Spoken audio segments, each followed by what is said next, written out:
Good day to all. Welcome to Straight Talk with Greg Middleton. My name is Alexandra. With this introduction, here is Greg.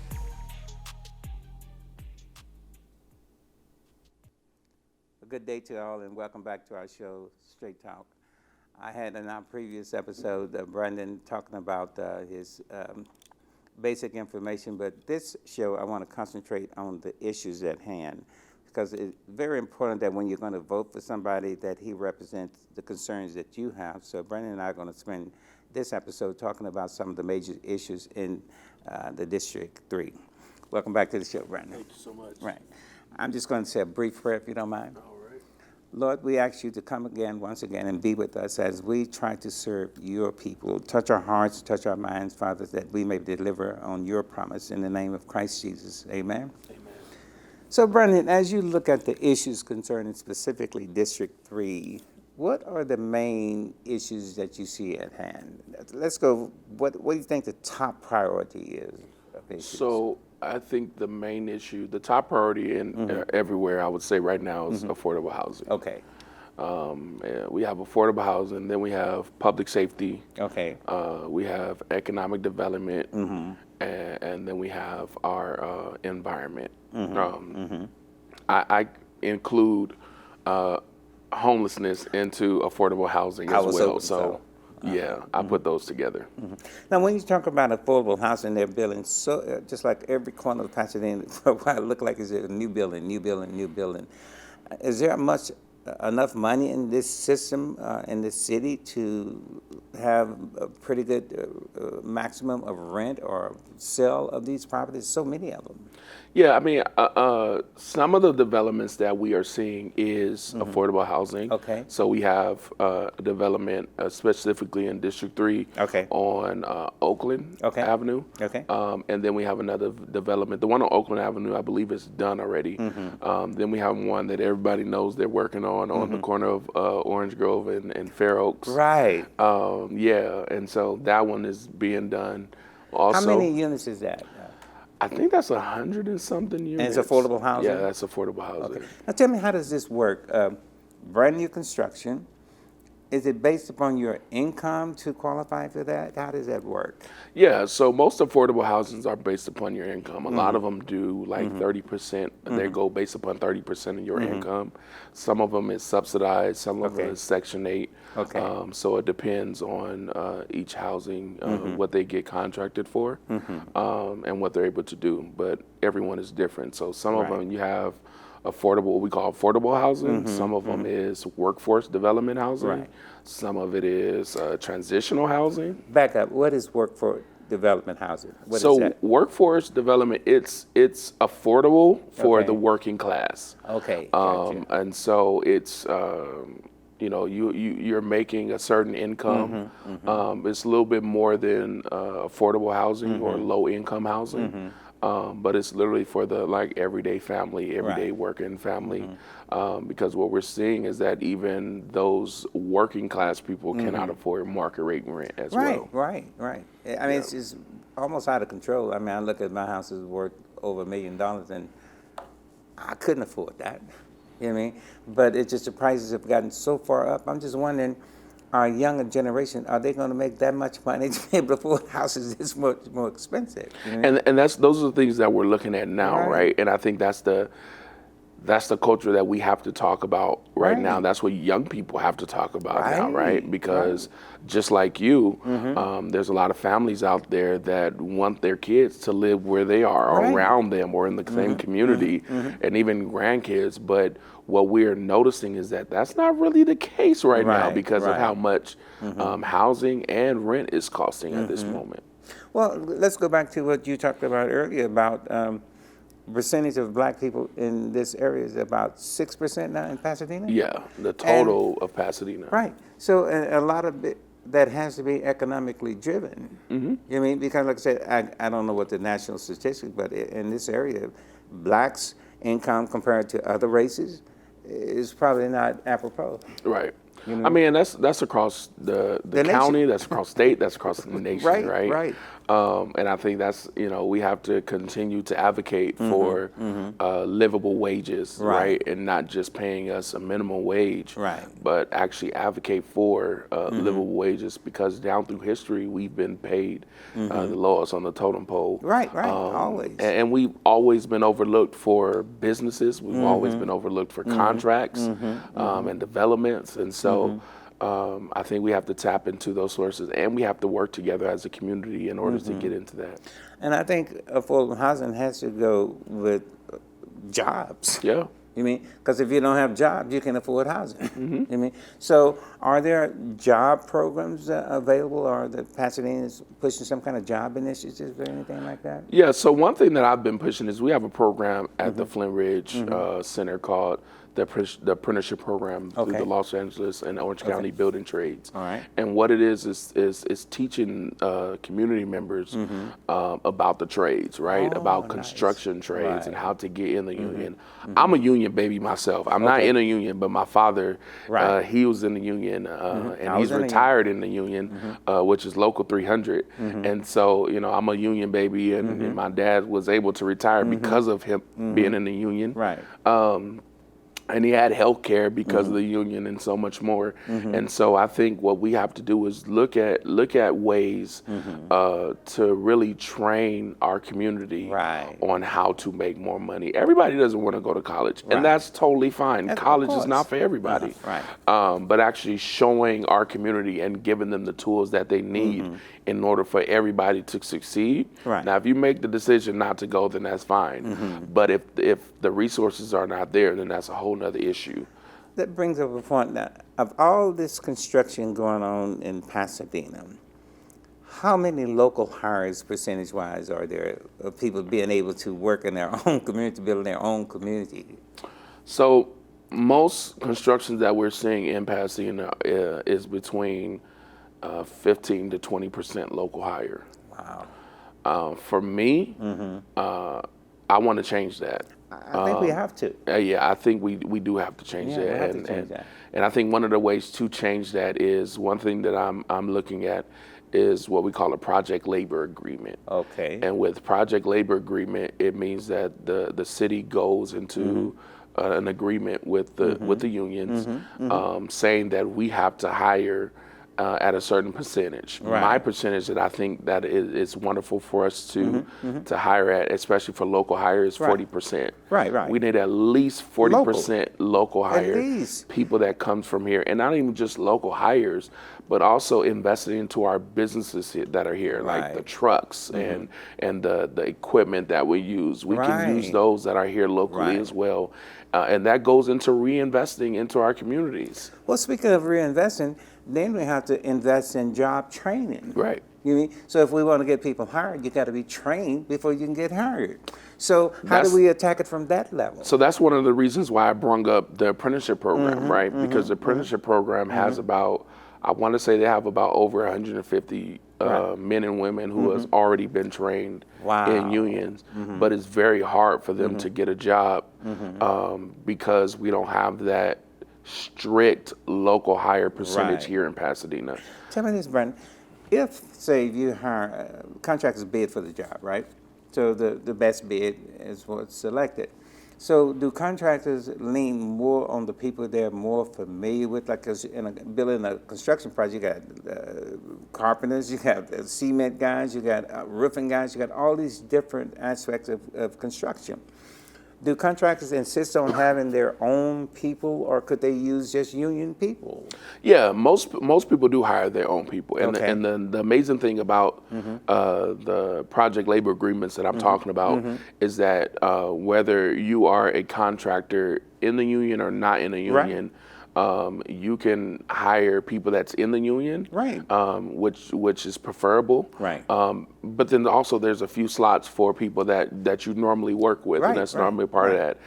And it's not just about local hire, right? I'm 100% for local hire, and I think that's what we have to do to invest back into our communities, and so that our community can reinvest back into where they live, of course, so that we can create not only more people that's be able to stay here, but we also can create more home ownership as well.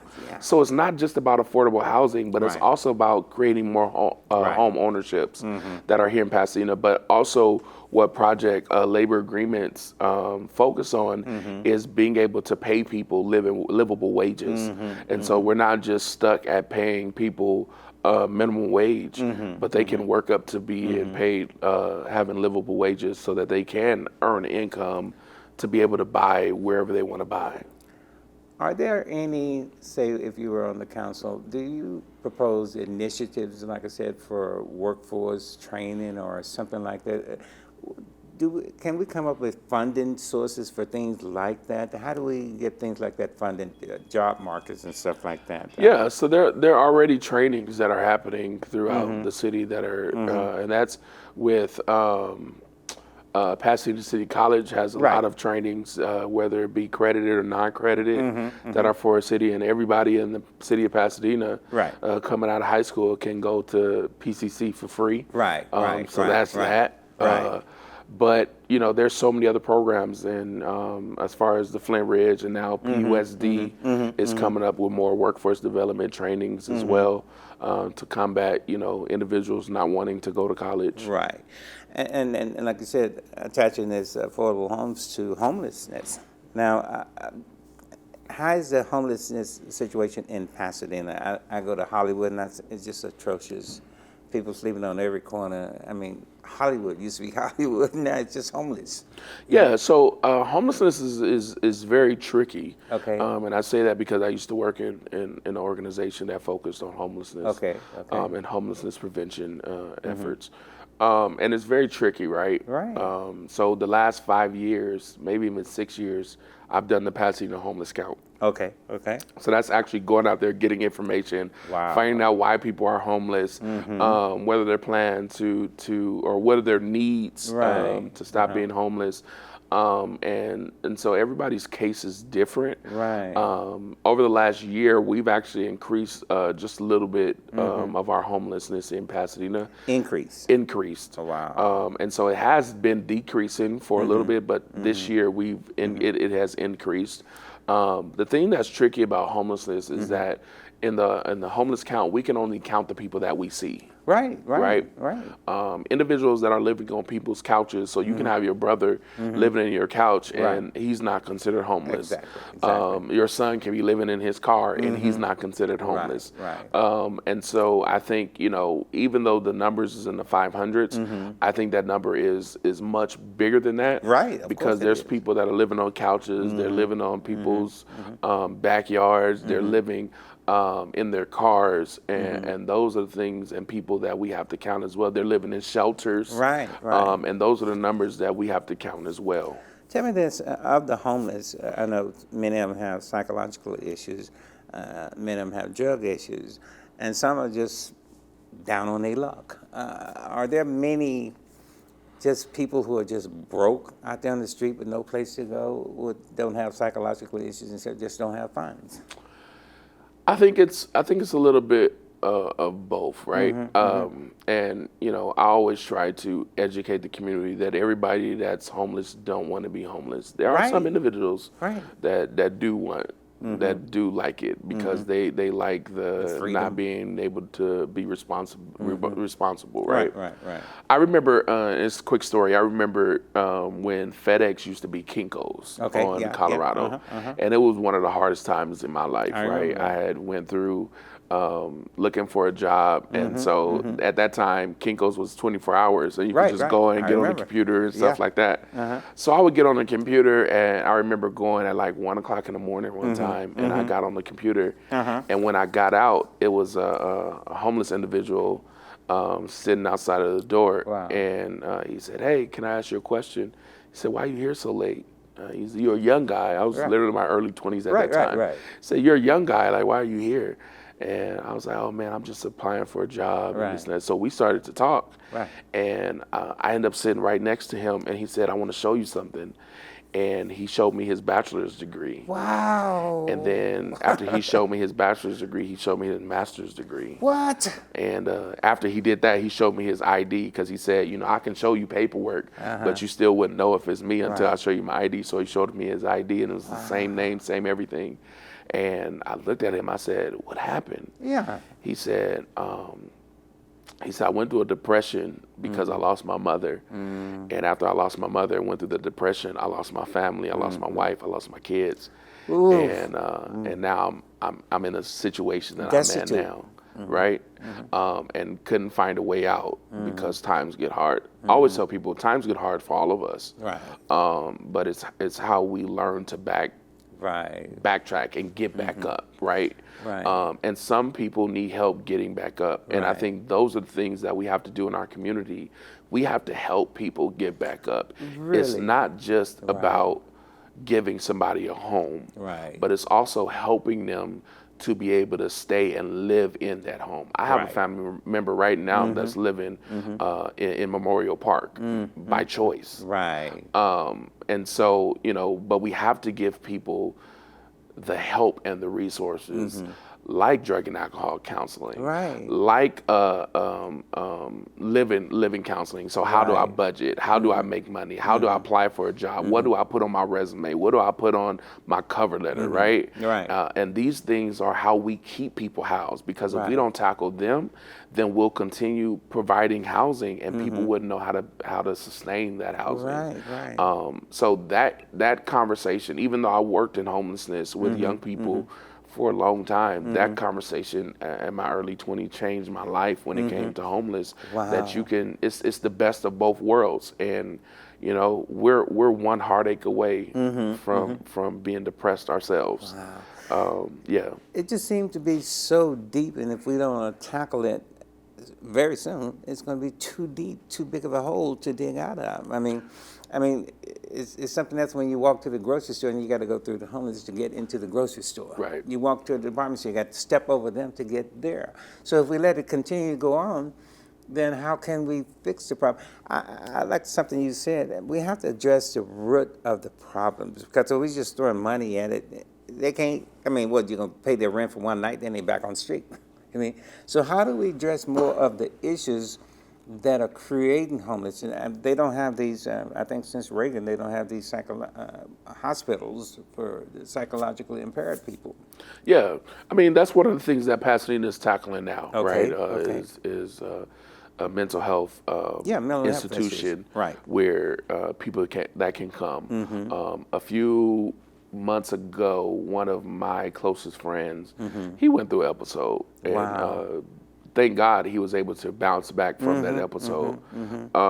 But we took him to hospitals, and every hospital we took him to, I want to say 2 hospitals. And every hospital we took him to, including an institution, said that they couldn't take him at that time because they didn't have any psychiatrists on site.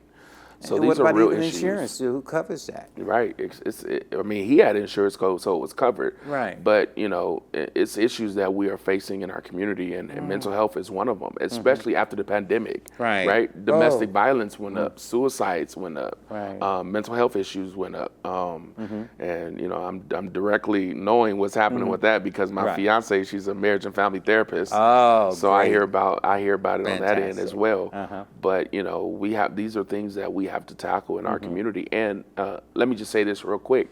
I believe homelessness is an easy issue for us to fix if we spend time fixing it. Right. We got to care about people. We spend 6 figures every single year by just giving people hotel vouchers. And I think hotel vouchers are great, right? But hotel vouchers is only a Band-Aid on the cut, right? I think we have to start taking some of that funding and really put it into transitional housing to help people get from one place to the next place until they get to permanent housing. And I think if we focus more on that, then we can get more people out of the streets. Our time is really going by fast. Let's talk about public safety. What are the main issues regarding public safety that you are addressing? Yeah, so, currently, when I first ran last year, when I first ran last year, there was about a little bit over 50 shootings that happened in a 9-month time frame in the district. Okay. And that was very concerning to me. Right. A 12-year-old got murdered. A 15-year-old got murdered. A 21-year-old got murdered. Right. And some other individuals. And that was like, we got to do something. Right, right. And so I come from the world of prevention and intervention in Pasadena. And so I believe in prevention programs. I believe we have to create prevention programs, which Pasadena has, but we have to look at actually it being not just a something that's intervention Right. and prevention, but we have to look at programs Right. to really structure and teach our young people about what's happening. And so looking at the prevention efforts that we're doing in Pasadena and creating data behind that. Okay. But then also, I think we have to build better relationships between our community and police department. 100%. I tell people all the time, man, the police ain't going nowhere. Right. And the community ain't going nowhere. Right, right. And so we have to learn ways to work together, and we have to hold each other accountable. That's one of the reasons why we fought for the Civilian Police Oversight Board through Pasadena now, which we have. But we did that so we can create more accountability and civilian accountability within our police department. Right. But even though we want accountability in our police department, there's a hard truth that we also have to look at, and that's holding our own community accountable. Right. Because we are killing ourselves out there. We're messing up our own communities as well. And even though we go into a big uproar when the police kill us, Right. we have to go into a big uproar when the community kills each other as well. Well, that is a touchy issue, and we do need to address that. Yeah. I mean, because like I said, we hear, like I said, police brutality, everybody marching and all this stuff, but we're killing each other and no respect for one another. Right. So we need to address inside of our own homes first. Like I said, we said take the log out of your eye before you start complaining. And I think we have to do both because Right. policing is an institutional issue. It's an institutional system. Of course. Policing was Right. really came in place For slavery. to hold the slaves back, Right. right? To go catch them, right? Right, Slave right, catchers. right. And so it's changing, but now we're not slaves to a master. We're slaves Right. to a system. Exactly. Right? And so we Exactly. have the highest amount of African Americans in the brown community has the highest amount of people that are in their prisons, Right. the highest amount of people that are getting highest prison sentencing, Right. the arrest records, Right. and so much more. Right.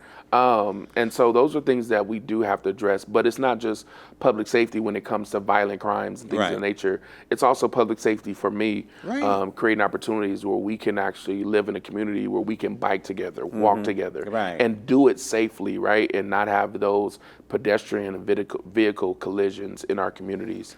So that's a part of public safety for me as well. It seems like almost like you have to take a car and do a total restore, a restoration. I mean, our system is so broken, but where do you start when you start trying to rebuild a system? Yeah. And make it safe for everyone. And like I said, it's not all about race. It's just like the country started off on the wrong foot. Absolutely. And we never did correct the wrong. Yeah. So we're just going on the same thing with the wrong still in the system. We need to stop, pause, wait a minute. This is not right. Get rid of that. You know what I mean? And make the system fair. And you're gonna get rid of affirmative action? Who in their right mind would do that? You know what I mean? Are you saying blacks are not on the lower end on the totem pole? You know what I mean? So if you say, well, now you want to compete as equal, it would never equal. Right. Never have been. Right. But I mean, we're running out of time, and I still hadn't got around to economic development. Tell me, bullets pieces on economic development. What is your main issue regarding economic development? So economic development for me is what we already started talking about before, making sure that we reinvest back into our communities. Okay. Right? Making sure that people in our community and businesses and organizations knows how to apply for grants and contracts in our city. Right. Making sure and assuring that the contracts and the grants that we give out to our city first should go to businesses that are in or organizations that are in our city before we try to contract them out. Right. And so those are the main things for me when it comes to economic development, and also creating a system to where we can help support with micro grants our small businesses here in Pasadena. I think our small businesses is our lifeline, right? Because most people who own small businesses also actually live in that community. So they're not just paying their taxes with their homes, but they're also paying their taxes with their business. And so we should invest back into those community members as well. Yeah, and like I said, it almost, in fact, I'm sorry, I had to pull off that Apple Watch. But in turn, like I said, if we don't invest in our community, it don't grow. But the other thing is, like I said, since we only have about 2.5 minutes, let's concentrate on how people might be able to help you with your campaign. What is the most things that you need right now for people to support you? So I think number one, word of mouth. Let people know that I'm running. Let people know who I am. I think most people know about me but don't know me. So actually letting people know the work that I've done in the city and the work that I've continued to do even without this seat. And I think that's something that is tremendous, is that we have to have people that's not only just willing to start working, but people that have done the work and that are doing the work. So number one, just word of mouth. Number two, help us knock on doors. We have to get out there and meet the constituents. And so if you're able to knock on doors, able to make phone calls, able to text somebody, that can be well. So that's, those are two of the main ways. And I want to put a pitch in that I think we really need to start concentrating more on developing youth leaders. I mean, we need to train our leaders to be ready to go because, like I said, it was depending on the upper class. Like I'm 74 this month. I'm at the end. I mean, we need somebody in their 30s and 20s to start to say, well, look, this is the society we're coming up in, and you need to have a vested interest in your life coming up. I mean, we're looking down from wherever we came. I come from the 60s and all that stuff, so I'm looking at life at a different way. But you're looking up. You know, and you need to tailor-make your society for your life. But you got to get involved in it. And that's one of the reasons why, I created Merge Black Pasadena, which extended to Merge Pasadena now. Was to create those gaps between the multi-generations of Pasadena, to say, hey, we have a torch to pass. Well, you have a torch to pass, and we have a torch to catch. And so it's up to us to catch those torches, but it's also up to you and your generation to be willing to pass those torches, to be willing to train, to be willing to teach, to be willing to pass on knowledge and wisdom. And I think we have a generation now of people that are willing to catch the torch. We just have to be trained, and we need that wisdom. Look, Brandon, we're flat out of time, so I have to get you back because when is the actual election for the position? Election, since this is it's during the same elections as everybody, the primary, which is March 5th, but this is actually a special election for District 3. Okay, so, okay, so, and when is that actually held, March 5th? March 5th as well. Okay, good. Look, we're out of time. Thanks a lot, and I'll get you back, Appreciate you. Thank you so much. All right, buddy.